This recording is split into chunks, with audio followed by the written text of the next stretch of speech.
Para poder usar las herramientas adicionales en las presentaciones en PowerPoint, vamos a dirigirnos hacia la presentación primeramente, y en esta pantalla es donde nos va a aparecer en la parte de abajo izquierda unas excelentes herramientas que nos van a servir durante las presentaciones. Por ejemplo, al pulsar el botón de la izquierda nos permite reiniciar la diapositiva que acabamos de ver. Al pulsar hacia el lado derecho nos permite ir hacia la siguiente diapositiva. Al pulsar el siguiente botón encontramos algunas herramientas muy útiles que nos van a servir. Por ejemplo, al pulsar el puntero láser, el puntero del mouse se convierte en un puntero láser para poder dirigir mejor a la audiencia sobre los detalles de nuestra exposición.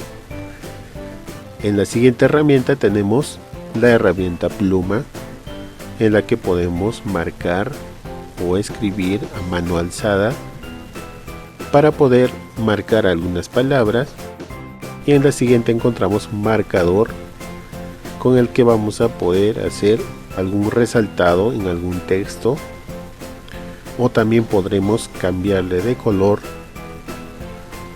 dependiendo del color que se desee. Vamos a probar con otro color y quedaría de ese modo.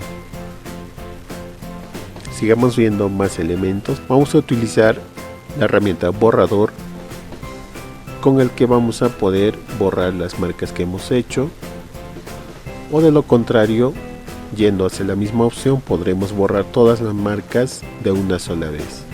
En el siguiente botón encontramos el clasificador de diapositivas para ir directamente hacia una de ellas. En este caso hemos abierto la número 3.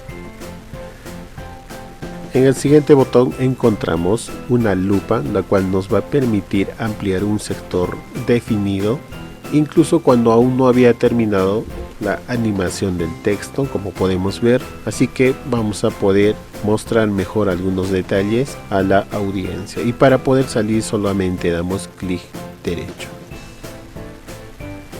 para que así continúe la animación. En el siguiente botón encontramos algunas herramientas adicionales, como para ir a la última diapositiva vista, o también poder cambiar la pantalla en color negro según se requiera, o también vamos a poderle poner en color blanco. Sigamos viendo más opciones. En opciones de flecha es donde no va a desaparecer el puntero, y en la opción de finalizar la presentación, simplemente para terminar la presentación. De ese modo entonces hemos utilizado las herramientas adicionales en PowerPoint. Bien, hasta aquí por este video. Si te gustó o te ayudó, déjame un like y recuerda suscribirte a Autoasistencia Digital. Hasta el próximo video. Para más información de los tutoriales, visita autoasistenciadigital.com. y recuerda compartirlo en tus redes sociales y también activar tu campanita al suscribirte. Mi nombre es Omar y gracias por visitar mi canal.